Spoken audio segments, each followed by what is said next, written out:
കൊണ്ടുവന്നറിയില്ല. എന്തായാലും ഇരിക്കട്ടെ, നിങ്ങൾ അതിന്റെ ബ്രാൻഡ് അംബാസഡർ ആക്കണം ഇവർ രണ്ടുപേരും. എനിക്ക് അത്രയും പറയാനുള്ളൂ.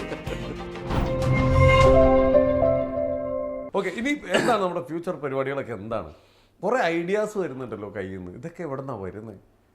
ഈ ബുദ്ധിപരമായിട്ടുള്ള ഐഡിയാസ് ആരാണ് കൂടുതൽ ഇവിടെ ചർച്ച ചെയ്യുന്നത്? ആരാ? വൈജോട്ട് തന്നെ. എന്ത് സിമ്പിളായിട്ട് പറഞ്ഞത്, എല്ലാം വൈജോട്ട് തന്നെ. എന്താണ് പുതിയ പരിപാടികളൊക്കെ? അങ്ങനെ പുതിയ പരിപാടി എന്ന് വെച്ചാൽ ഇല്ല, നമ്മളിപ്പോൾ സലൂൺ തുടങ്ങി. ഇനി കണ്ണൂർ ഒരു സലൂൺ, ഒരു ജ്വല്ലറി എന്നൊക്കെ ഒരു പ്ലാനാണ്. നമ്മളിപ്പോൾ കണ്ണൂർ ടൗണിലല്ല, എൻ്റെ വീഡിയോ കാണുന്നവരൊക്കെ ധാരണ കണ്ണൂരിൽ നിന്നാണ്. അപ്പോൾ മിക്ക ആൾക്കാരും കണ്ണൂർ വന്നിട്ട് വിളിക്കുമ്പോൾ അവിടെ നിന്ന് ഒരു 15 കിലോമീറ്റർ ഉള്ളിലേക്കാണ്. എന്നാലും ഒരുപാട് ആൾക്കാർ ദൂരം നിന്നൊക്കെ വരുന്നുണ്ട്. അപ്പോൾ കണ്ണൂർ തുടങ്ങിയ കണ്ണൂരുള്ളവർക്കെല്ലാം കണ്ണൂരിൽ തന്നെ നമ്മൾ ജ്വല്ലറി കൊണ്ട് സ്വർണ്ണം വാങ്ങല്ല. അതുപോലെ സലൂൺ ഒന്ന് സ്റ്റാർട്ട് ചെയ്യേണ്ട പരിപാടി പുതിയതൊന്ന്. ഞാനേ ഒരു കമന്റിൽ വായിച്ചതാണ്. ഞാൻ നിങ്ങളെ കുറിച്ചൊക്കെ ഇങ്ങനെ അന്വേഷിക്കുമ്പോൾ ഒരുപാട് ആൾക്കാരാണ് നിങ്ങളെ കുറിച്ച് ഇങ്ങനെ മെസ്സേജുകളൊക്കെ ഇട്ടത്. നമുക്ക് പേഴ്സണൽ മെസ്സേജ് വരും. അത് വെച്ചിട്ടാണ് ഞങ്ങൾ ഓരോരുത്തർ ഇന്റർവ്യൂവിന് വിളിക്കുക.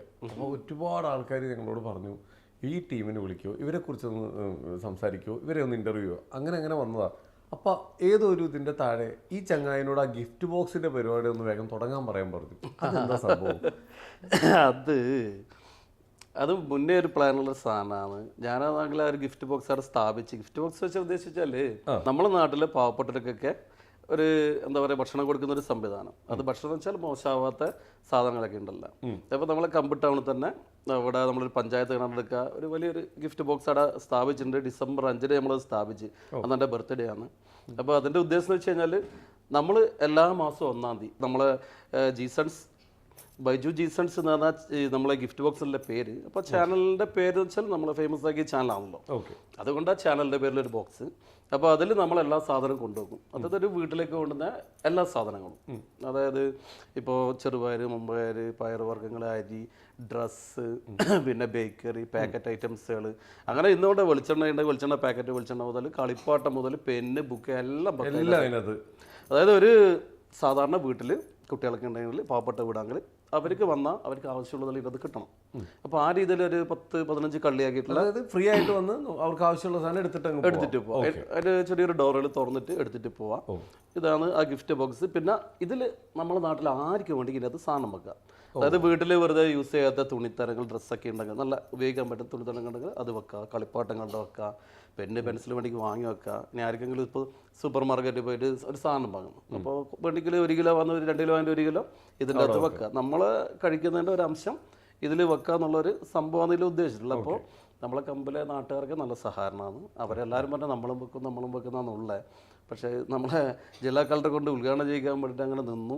പിന്നെ നമ്മളെ സലൂണിൻ്റെ തിരക്കായി, ഷോപ്പിലെ റിന്യൂവലിൻ്റെ തിരക്കായി, അങ്ങനെ ലേറ്റായി. ഇപ്പോൾ അവിടെ കിടപ്പുണ്ട്. എന്തായാലും ഈ നോമ്പ് തീരുന്നതിന് മുമ്പ് സ്റ്റാർട്ട് ചെയ്യേണ്ട ഒരു പരിപാടി ഉണ്ട്, ഗിഫ്റ്റ് ബോക്സ്.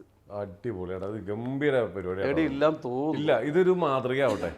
ജീസൺസ് മാതൃകയിൽ എല്ലാവരും എല്ലായിടത്തും ചെയ്യട്ടെ. എന്നെ വിളിച്ചു. ഇത് കഴിഞ്ഞിട്ട് നമ്മൾ വേറൊരു നമ്മുടെ തൊട്ടപ്പുള്ള പഞ്ചായത്ത് വിളിച്ചു പറഞ്ഞു. ഞാൻ പറഞ്ഞു, ആ വീഡിയോയിൽ ഞാൻ പറഞ്ഞു, ഇത് എവിടെ വേണ്ടെങ്കിലും ഞാൻ വന്നിട്ട് ആക്കി തരും, ഞാൻ ഫ്രീ ആയിട്ട് നിങ്ങൾക്ക് ബോക്സ് ആക്കി തരും, പക്ഷെ നിങ്ങളത് മെയിൻറ്റെയിൻ ചെയ്യണം എന്ന് പറഞ്ഞു. ഞങ്ങളുടെ തൊട്ടപ്പുറത്തുള്ളൊരു പഞ്ചായത്ത് തന്നെ വിളിച്ചു പറഞ്ഞു. പിന്നെ വൈചോട്ടൻ നമ്മളെ ഒരു മാഷായിരുന്നു, നമ്മളെ പഞ്ചായത്തിൽ ഇതുവരെ ബോക്സുകൾ വെച്ചു. ഞാൻ പറഞ്ഞു അതിനകത്ത് വെച്ച് തരാമല്ലോ. അപ്പോൾ അങ്ങനെ സംസാരിച്ചിരിക്കുമ്പോൾ അത് അവർ പറഞ്ഞു. എന്നാൽ പിന്നെ ഞാൻ പറഞ്ഞു ആദ്യം ഇത് ഒന്ന് ഉദ്ഘാടനം കഴിയട്ടെ, എന്നിട്ട് ഇതിൻ്റെ നെഗറ്റീവ് പോസ്റ്റിൽ നമ്മൾ പഠിക്കണമല്ലോ. അപ്പം ഞാൻ പറഞ്ഞു അതിന് ശേഷം നിങ്ങൾക്ക് ചെയ്യാമെന്ന് പറഞ്ഞിട്ട് അങ്ങനെ ഒരു പഞ്ചായത്തിൽ നിന്ന് വിളി വന്നെ. ഒരു ഡൗട്ട് ചോദിക്കട്ടെ, നമ്മളെല്ലാ സൈഡിൽ നോക്കണം, ഇത് അർഹതപ്പെട്ടവരിലേക്കാണ് ഇത് എത്തേണ്ടത്, അല്ലാതെയുള്ള ആളുകൾ എങ്ങാനും എടുത്തുകൊണ്ട് പോകാൻ സാധ്യതയുണ്ടോ? മിസ്യൂസിങ് അതിൻ്റെ ഒരു സാധ്യതയുണ്ട്. എന്നാലും അതിൻ്റെ ചുറ്റോടത്ത് മൊത്തം കച്ചവടക്കാർ. അപ്പോൾ അവർക്ക് അറിയാത്ത ആൾക്കാരൊന്നുമില്ല. അതിൽ സാധാരണക്കാരെടുക്കുമ്പം മറ്റുള്ളവരെടുക്കുമ്പോൾ ഇവർക്ക് തിരിയല്ലോ. പിന്നെ എനിക്ക് തോന്നുന്നു തിരി ഇല്ലാത്തവർക്ക് അതിനൊന്നും എടുക്കാൻ കഴിയുള്ളൂ. അല്ലാത്തവർ ഈ വെളിച്ചത്ത് എല്ലാവരും കാണുന്നൊരു സ്ഥലമാണ്. അല്ല അവർ അങ്ങനെ എടുക്കൂലെന്നോ, അത്യാവശ്യമുള്ളവർ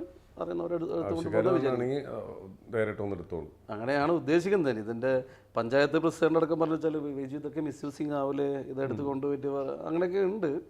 പക്ഷെ എന്തായാലും ആവശ്യമുള്ളവനല്ല എടുക്കുന്നത്. അതെ, ഭക്ഷണ പദാർത്ഥങ്ങളൊക്കെ അല്ലേ, ഭക്ഷണമല്ലേ കൊണ്ടുവന്ന്, പൈസ ഒന്നും മോഷിച്ചുകൊണ്ടുവന്നില്ല, ഇരുന്ന് പൈസ ഒന്നും വെക്കുന്നില്ല. ഒരു നേരത്തെ വയറ് നിറയണമെങ്കിൽ നല്ലത് തന്നെ, കൊണ്ടുപോയിട്ട് ചാടൊന്നുമില്ല, അവരത് തിന്നല്ലേ. അത് തന്നെ നല്ല കാര്യം. എന്തായാലും ഈ പരിപാടി കൊള്ളാം. നമുക്ക് നമ്മുടെ അടുത്ത് അധികം വരുന്ന സംഭവങ്ങളൊക്കെ അവിടെ കൊണ്ട് വെക്കാം, നശിപ്പിക്കണ്ടല്ലോ. എന്തോ ഏത് വീട്ടിൽ ഏത് അലമാരി പറഞ്ഞാലും ഒരു മുക്കാ ഭാഗം ഉപയോഗിക്കാത്ത ഡ്രസ്സുകളായിരിക്കും. എല്ലാ വീട്ടിലും അങ്ങനെ ഇരിക്കും. അതങ്ങ് മാറ്റിക്കഴിഞ്ഞാൽ അത്രയും ക്ലീൻ. പക്ഷെ ആരും ചെയ്യില്ല അത്. ഒരു അല്ലേ, പ്രത്യേകിച്ച് സാരികളൊക്കെ കുറേ ഉണ്ടാവുമല്ലോ, ഇടില്ല. പക്ഷെ എന്റെ അമ്മ ഇതെന്തൊക്കെ ചെയ്യണ്ടേന്നൊരു ഐഡിയ ഇവർക്കില്ലല്ലോ, ആയിരിക്കും കൊടുക്കാന്ന് വെച്ചാലോ. കൊടുക്കാന്ന് വെച്ച് കഴിഞ്ഞാൽ അയ്യോ ഇത് ഞാൻ നിങ്ങൾ അവിടെ നിന്ന് മേടിച്ചാൽ എനിക്ക് ഇവര് തന്ന ഓർമ്മകളാണെല്ലാം. കൊടുക്കൂല. പക്ഷെ ആർക്കും നിങ്ങളൊരു ഗിഫ്റ്റ് ബോക്സ് ഉണ്ട് ഇതിനകത്ത് വെക്കുന്നതെല്ലാം ആൾക്കാർ കാണുമ്പോൾ ഇങ്ങനെയുള്ളവർക്ക് ഒന്ന് അതിൽ വെച്ചാൽ നല്ലതല്ലേ എന്നുള്ള രീതിയിൽ ചിലപ്പോൾ കൊടുക്കും. അതെന്താ വെച്ചാൽ ആരെടുക്കണമെന്ന് കാണുന്നില്ലല്ലോ, അതാണ് മെയിൻ സൈക്കോളജി. ആ സാരിയൊക്കെ അവിടെ വെച്ചാൽ ആവശ്യമുള്ളവരൊക്കെ എടുത്തോണ്ട് ഞാൻ അങ്ങോട്ട് നോക്കലില്ല, എടുത്തോ. നമ്മുടെ എന്തപ്പോ ജീസൺസ് ബ്യൂട്ടി വേൾഡ്, അവിടെ എന്തൊക്കെയാണ് നമ്മളിപ്പോൾ പ്രീമിയം സെറ്റപ്പിൽ പുതിയൊരു പരിപാടി തുടങ്ങിയിട്ടുണ്ട്, എന്തൊക്കെയാണ് നമ്മളവിടെ ഉൾപ്പെടുത്തിയിട്ടുള്ളത്? ബ്രൈഡൽ മേക്കപ്പ് മുതൽ എല്ലാം ഉണ്ട് നമ്മൾ. എല്ലാ സംഗതിയായി ഞാൻ തുടങ്ങുമ്പോൾ ഇവൾക്ക് പറഞ്ഞേ എടാ ആക്കുമ്പോ എല്ലാം കൂടി അങ്ങ് വന്നോട്ട് ഇവിടെ വന്നിട്ട് ആരും നോ പണ്ട് തിരിച്ചു പോകാൻ പാടില്ല. മെയിൻ ബൈജോട്ടെ ഇവിടെ വന്നിട്ട് ഒന്നും ഇല്ലാന്ന് പറയാൻ പാടില്ല. എല്ലാം കുറച്ച് ഓവറായാലും കുഴപ്പമില്ല, എല്ലാം അധികം വേണം. ഞാനിപ്പോ ഒരു സാധനം നെയിൽ ആർട്ടിന്റെ സാധനം വാങ്ങുന്നതിന്റെ നെയിൽ പോളിഷ് എല്ലാ കളേഴ്സും എന്റെ ഇവിടെ വന്നിട്ട് കൊച്ചിയിൽ വന്നിട്ട് സെലക്ട് ചെയ്തിന്, അവിടെ ഇല്ല ഇതൊന്നും പറഞ്ഞിട്ട്. അല്ല എന്നാ വെച്ചാൽ അതിപ്പോൾ നമ്മളെ ഷോപ്പിലും അങ്ങനെ തന്നെയാണ്. കാരണം ഒരു കസ്റ്റമറിൻ്റെ അവർക്ക് ഒരു കുറവുണ്ടാകാൻ പാടില്ല, എന്ത് അധികം കുഴപ്പമില്ല. അപ്പോൾ ഇപ്പോൾ ഇവിടെ ഒരിക്കലും ഞാൻ പറയും പ്രൊഡക്റ്റെല്ലാം കുറച്ച് അധികം വാങ്ങി വെച്ചോ മോശമായ ചാടില്ല കൊണ്ട് കസ്റ്റമർ കിട്ടിയില്ല എന്ന് പറഞ്ഞാൽ അത് നമ്മളെ ഇമേജിനെ ബാധിക്കും. ഒന്നാമത് നമ്മളെ ഈ വീഡിയോസ് കണ്ട കസ്റ്റമറായിട്ട് സത്യം പറഞ്ഞാൽ നമ്മുടെ നാട്ടിൽ നിന്ന് ആൾക്കാർ ഇവർക്ക് കുറവാണ്, എൻ്റെ ജ്വല്ലറിയുടെ ആൾക്കാർ കുറവാണ്. കാരണം ചെറിയ ഗ്രാമമാണ്, വലിയ പൈസക്കാർ ഉണ്ടെങ്കിലും സ്വർണ്ണം ഞാൻ പറഞ്ഞില്ല ഒരു പരിധി ഉണ്ടല്ലോ. നമ്മളത് ഏറ്റവും കൂടുതൽ ഈ പുറമേ നമ്മുടെ വീഡിയോ കണ്ടു വരുന്നത്. അപ്പം ഞാൻ കൊണ്ട് പറയുക വെച്ചാൽ എടാ ഇത്ര ദൂരത്ത് നിന്നുള്ള ആൾക്കാർ ഇപ്പോൾ കണ്ണൂർ കാസർഗോഡ് അങ്ങനെയുള്ള ദൂരത്ത് നിന്ന് സ്വർണ്ണം വാങ്ങാൻ ദൂരത്ത് നിന്ന് വരെ മേക്കപ്പിന് എന്താ അല്ലേ കണ്ണൂർ നമ്മളൊരു 15 കിലോമീറ്റർ ചുറ്റുള്ളത് 20 കിലോമീറ്റർ ദൂരം നിന്നുള്ള വരുന്നുണ്ട്. നമ്മൾ ഇത്ര ദൂരം വരുമ്പോൾ അവർക്കൊരു നിരാശ ഉണ്ടാകാൻ പാടില്ല. അതുപോലെ തന്നെ ജ്വല്ലറിയിൽ ഞാനതാ പറയാ ഇവിടെ വന്ന് അവർക്കൊരു നിരാശ ഉണ്ടാകാൻ പാടില്ല. അപ്പോൾ ആ രീതിയിൽ കാര്യം ചെയ്യണം എന്നുള്ള രീതിയിലാണ് നമ്മൾ എല്ലാം ഏറ്റവും ബെസ്റ്റ് എല്ലാം ഉണ്ട്. ഇവരുടെ ഇല്ലാത്തത് ഇപ്പോഴത്തെ പുതിയ ടെക്നോളജികളല്ലേ കുറച്ച് ഇല്ലാന്ന്, ബാക്കി എല്ലാ സംഭവം ഉണ്ട്. നെയിലാർട്ട് മുതൽ ഇങ്ങോട്ടേക്ക് ബ്രൈഡൽ മുതൽ എല്ലാം ഇപ്പൊ ഈ ബ്രൈഡ്സിന് നമ്മൾ അവിടെ പോയിട്ട് ചെയ്ത് കൊടുക്കാനുള്ള ഓപ്ഷൻ ഉണ്ടോ? വീട്ടിൽ ഇവിടെ തുടങ്ങുന്നതിന് മുമ്പേ ഉണ്ട് ചെയ്യുന്നത്. സലൂൺ തുടങ്ങുന്നതിന് മുന്നേ ഞാൻ ഫ്രീലാൻസ് ആയിട്ട് ചെയ്യലുണ്ടായിരുന്നു മേക്കപ്പ് ഒക്കെ, നേരെ പുറത്തു പോയിട്ട്. സലൂണ് നമ്മള് സത്യം പറഞ്ഞാല് ഇവളെ വീട്ടിൽ വെറുതെ ഇരിക്കുമ്പോൾ ഞാൻ പറയുന്നത് തുടങ്ങിക്കൂടെയെന്ന് ആന്ന് പറഞ്ഞാൽ ഇവളെ കോഴ്സിന് വിട്ടപ്പോൾ തന്നെ ഞാൻ പണി തുടങ്ങിയിടാ സലൂണിന്റെ. കോഴ്സ് കഴിയുമ്പോഴത്തേക്ക് കയറി കഴിഞ്ഞുള്ളത് ആ രീതിയിലായിരുന്നു പരിപാടി. പെട്ടെന്നായിരുന്നു പരിപാടിയല്ല. ധൈര്യമുള്ള ആളാണോ? കണ്ടിട്ടൊരു ഭയങ്കര പേടിച്ചിട്ട് കൂടുതലുള്ള പോലെ ഉണ്ട്. ധൈര്യം ഉണ്ടോ? ധൈര്യം കുറവാണ്. സത്യം പറയാലോ ധൈര്യം കുറവാണ്. പേടിപ്പിക്കുകയും ചെയ്യും.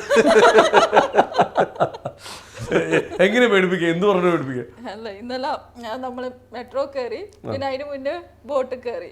അപ്പൊ ഇത് ഇങ്ങനെ ബാലൻസ് ഇല്ലാണ്ട് കൊല്ലിക്കൊണ്ടിരിക്കുന്നു.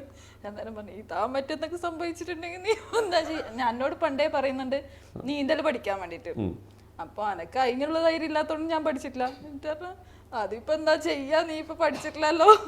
ഞാൻ പറഞ്ഞേ അന്നേ നീന്തൽ പഠിക്കാൻ പറഞ്ഞില്ലേ, നല്ല ആട്ടം ഉണ്ട് സൂക്ഷിക്കണം. ആടെ മറ്റേ ജാക്കറ്റൊക്കെ നോക്കി വെച്ചു, അതൊക്കെ ആദ്യം നോക്കി വെച്ചു.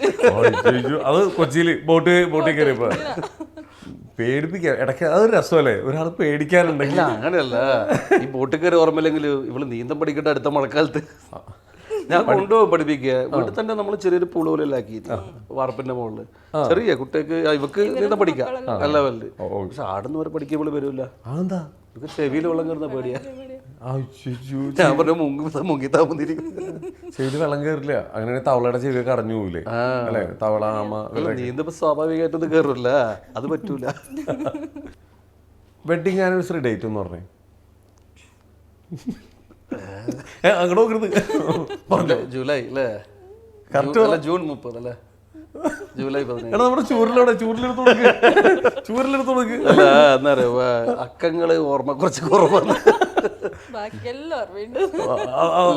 പറഞ്ഞേ ജൂൺ 26. ജൂൺ 26. ചേട്ടൻ്റെ ബർത്ത്ഡേ ഡേറ്റ് പറഞ്ഞേ? ഡിസംബർ 5. ശരിയാണ്. തിരിച്ചു പറഞ്ഞ ബർത്ത്ഡേ ഡേറ്റ്?